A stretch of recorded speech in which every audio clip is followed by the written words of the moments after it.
Hello, my name is Jordi Vila, and it's a pleasure to present a bit this modeling part on land-atmosphere interaction on this Ameri flux. I will try to do a modeling part that is embedding the observations and also what are the current challenges on the land-atmosphere interaction. So I would like also very much interested to see what you hear in the breakout rooms. Let's go to my talk. So first, I would like to introduce a typical situation that we are observing very frequently. It's a land atmosphere where we have clouds and we are measuring, and this brings constantly changes on the fluxes, surface fluxes, but also changes on the boundary layer characteristics. A typical example of this is a measurement that we were observing recently in a eddy covariance station, where we see from 8:30 in the morning to 12:30 in the morning, we see PAR that is related to radiation, that's the orange line. We see the eddy covariance with these points measured every 30 minutes, but we see also this blue line that these are new laser centilometer measurements of 1 minute evapotranspiration. We see that currently, in order to get that sort of surface fluxes influence on the transitions, we need to go beyond these 30 minutes, and it's extremely important to get that sort of information out of it, because the transitions on the surface fluxes are very important.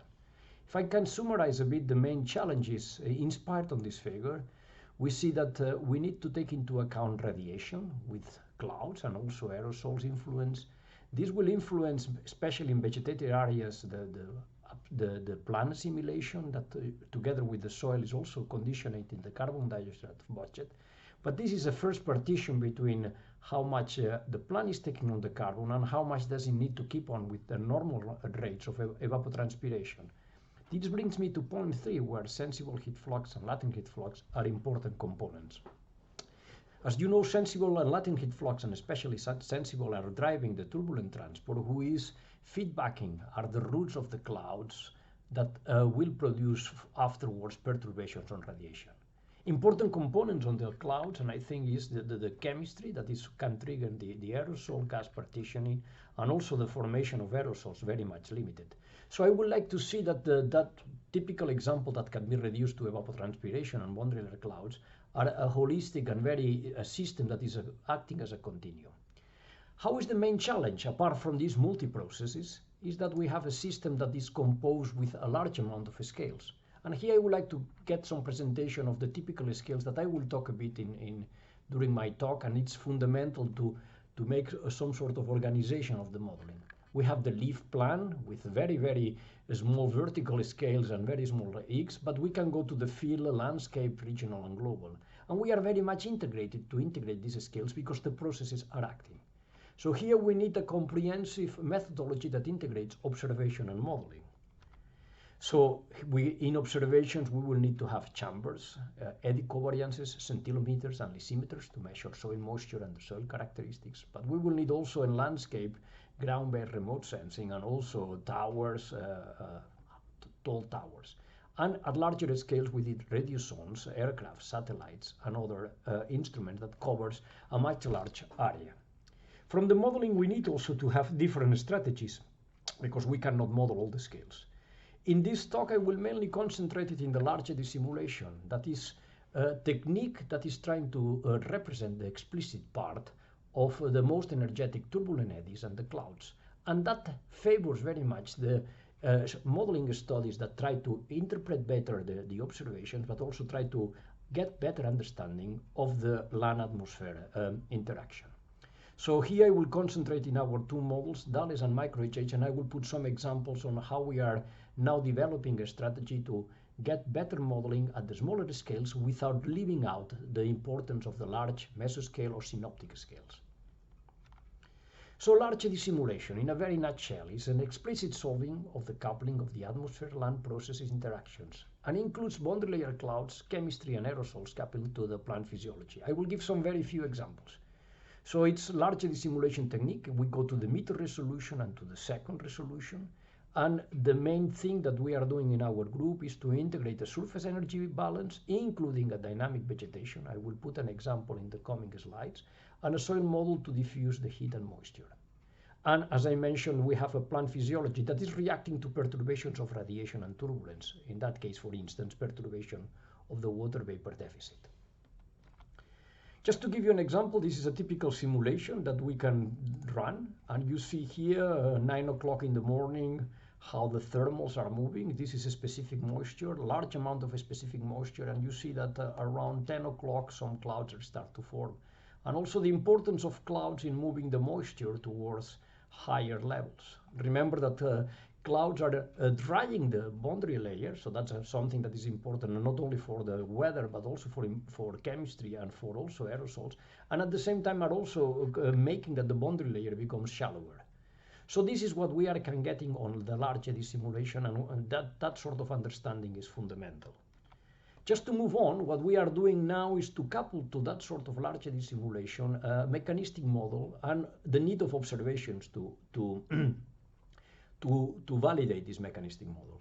This happens at the leaf scale, and here I put it very clear that here we have a water vapor deficit that makes an interchange between the uptake by the plant and the water vapor deficit that is necessary also to keep the gradient between the water vapor. So we have a couple of boundary layer dynamics, plant physiology, where we take the stomatal aperture also as a main factor, as a main mechanistic factor that makes the variable opening, and also soil processes. So that's another example on how is this coupling. I will show you the same simulation that before, and the red dots means also that the stomata is reacting to the shading of the clouds. Let's have a look here. So clouds are forming, and what we see here is the red points means that also the stomatal is reacting to the shading, and also it takes a while to react. So in other words, we can do in a simulation point of view a full coupling. The question is, do we need observations to do this, to validate that sort of things? And this is what we are trying also to go to observations at the leaf level. Here I'm presenting the need to measure stomatal aperture and photosynthesis, and I'm just giving you two examples that they were published recently, where we are showing radiation and also the photosynthesis at the leaf level. And here I just plot a typical figure where here was the model before adjusting the constants, and here the model after adjusting the constants. And with this, we are able, with the same model that I presented before, to reproduce very well the photosynthesis at leaf level, and afterwards we will upscale it at the canopy level. So that's an important thing. We need to be sure from the point of view of modeling and observations that we are also quite correct at the leaf level. Then we are able to move to the canopy level, and in the large eddy simulation we are now integrating a multi-layer that is able to go to a lot of layers. So in that case, for instance, this is a tower in the Amazonia that we are reproducing the in canopy every 3 meters. So we get quite a lot of details of the interaction between the canopy and the atmosphere. So this will require some much more resolution, and we are really pushing here the levels of resolution from the model point of view. Just to give you a couple of examples, here is the canopy bottom, and I'm presenting here, for instance, the conductivity of the leaf level, and we see large differences at sunlit between the bottom and the top. So we get not only differences on time, but also different on spaces. And as a result, we can go very much in detail. So that's a cross section that I'm showing here. That's the vertical, and that's the horizontal, and that's the canopy top, and that's the potential temperature. And we see here how motions with warm temperature are really getting ejected from the canopy to the atmosphere and the other way around. So these simulations can help us to interpret the observations and to design parametrizations for weather and climate model, and also to get quite a lot of information on terms of the sensible heat flux inside of the canopy and how the sensible and the profiles of temperature are changing. This is for heat, but we have similar examples for a specific humidity and carbon dioxide. And here we can also push to chemistry and aerosols. So in that respect, where the action takes place, where the emissions and depositions, we can get a lot of detail from a simulation point of view. And again, we require here observations, and here it's one of the instruments that we are using from a German group is a profiler, and I'm showing here the typical profile of potential temperature, and you see the richness and how is the large variation of potential temperature inside, from very unstable to neutral to stable a bit at the top, and also from a specific humidity with the clear mark of the evaporation near at the canopy crown. So in very short, we need a coupled system that is methodology that is integrating observations, advanced observations, and very fine simulations. How do we move on here? So I'm going to give now in the coming 10 minutes 2 examples. So one is what we call it the landscape, where we are doing large dissimulation around the tower of Cabal, and we can also extend it to other towers. So here we are using small domains, 150 kilometers with resolution of 150 meters. So we are using this for detailed process supported by comprehensive observations. But we can go also to larger scales to get the regional and cloud scales. Here we use large domains and the resolution becomes 100 meters. And here we try to link local land atmosphere processes to mesoscale and synoptic processes. So I will give some examples on how this works. First, integrating at the landscape, and this is the Tower of Cabal, and then we need very good observations. Here the main thing is to combine, to couple the meteorological model, to take into account also the mesoscale variability somehow. And here that combines a lot of detail of the 230-meter observations with the larger dissimulation. Here we can go very much to see which processes do we understand and where we are missing understanding and how they validate with current parametrizations. That's the Tower of Cabal in the Netherlands. It's a typical polder area, but with the advantage is 230 meters and there is a lot of observations. There are cloud radars here, there is a radiation here, and this is a very big tower with the possibility to have a profile measurements. It is situated in the Netherlands, in the center, but what is rich is that it also very much influences to sea breeze situations and also changes on the temperature here. So here the tower is capturing not only local phenomena, but also phenomena related to synoptics. And as I mentioned before, it's very well equipped. And this is why I think that's also a point of discussion. I think it's necessary to have 3 or 4 supersites normally to get majority of the observations. And I'm saying surface energy, mean quantity fluxes. This is radiation, BSRN radiation, ABL height, cloud radar, wind layers, and aerosols to get a comprehensive amount of observations that can be used in the validation. Just to go back to my example, again, a part of the tower, typical variations on radiation that makes also that there is a perturbation. This is a laser scintillometer that is, in that case, rapid temporal fluctuations on time. And what I was showing at the very beginning of my talk, the need to go beyond these 30 minutes to capture that sort of variations, in that case, relations between the yellow bar and the 1 minute turbulent fluxes, eddy covariance with the dash misses for the evaporation and for the carbon dioxide.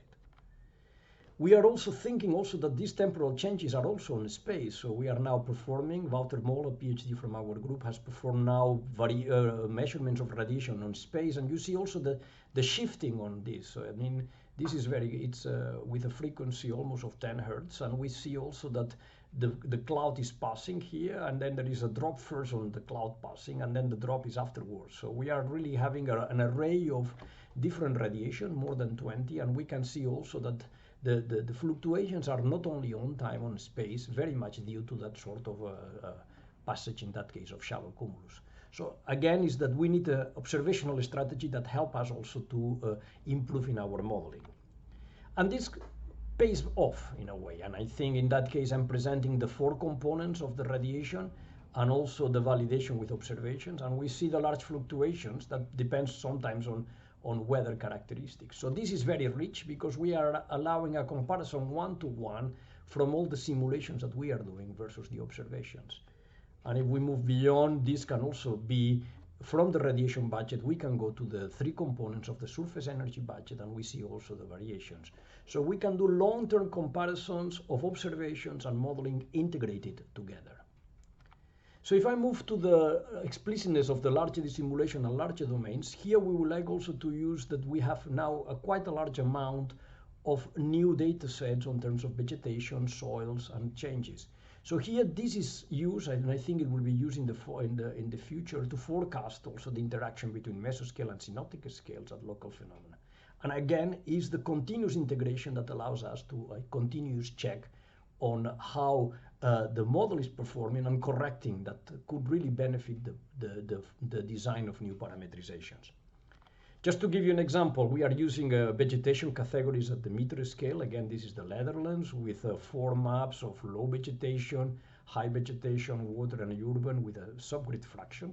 So it's an important part to get all that sort of detail, and this fits very well and match very well the high resolution of the model.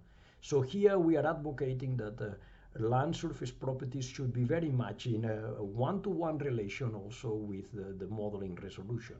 This is for the vegetation, but if we go to the soil moisture, we can get also information, at least in the Netherlands, of the difference between the fill capacity and the wilting point. And we can get it at different heights, 3.5, 17.5, 16, 194. So inside of this workshop of the Ameriflux, I will say that if we want to get that sort of land-atmosphere interaction, we should also get very good databases for the modeling on important information on the land surface and on the vegetation. This pays off. For instance, this is a simulation of sea breeze with a lot of detail. You see the entrance of moisture, marine air, and also the lake and cabal. And here we are also reproducing for 29 days all the fluctuations that we have here of the temperature at 10 meters. And here we capture also, I think I want to say, a lot of detail with the typical fluctuations of small scales, but also the typical fluctuations due to synoptics. So it's important to have that sort of combinations. And I think I can show it in another example where we see that the small scale fluctuation variations are superimposed to the low frequencies. So we can see also changes also in that case, the arrival during the 2 days of a large specific moisture. So this allows a continuous, and I'm insisting a lot, of very rich observations with fine detail observations. This brings me to my conclusion. So I think it is a challenge to connect biochemical and physical process acting at multiple scales to understand the partitioning in radiative fluxes. And I think also I did not talk about that sort of partition between direct and diffuse. That's also an important thing for plants and also for, in that case, evapotranspiration. And I think also for, if we have a good radiative flux, we will have also a much better surface fluxes in terms of energy, moisture, and carbon dioxide, and the coupling to the clear and cloudy boundary layers. I'm saying that at least for land atmosphere local, we need the components of the surface, we need the boundary layer dynamics, the clear and cloudy, and how this is influenced by the larger scales. So I think I will advocate for a research strategy, the need to integrate comprehensive observations with a hierarchy of models, coupling and explicitness. I mainly focus on the larger dissimulation, but I think it's necessary also to have models, conceptual models that help us to also to map properly, but also even more larger scale models like WRF that can also integrate it other areas somehow. And I think it's important to improve the advancing in combining observations and fine scale in order to improve representations. So I think one of the main things is that with this fine scale modeling that is extremely important and observations, we can also improve representations especially of the atmosphere, of the land atmosphere, and also that should include, I think, very much the chemistry and the aerosol formation to improve the weather and climate models. With this, I would like to conclude that these are the main references that I use in my talk. So I think it's quite updated. So I'm open to any kind of, just my email will be given by the organizers. And we have also 2 web pages related to some current projects. One is the SLOCs on impact of radiation on solar energy, and the other is cloud routes on impact of radiation on evapotranspiration and cloud formation. Thank you very much for your attention.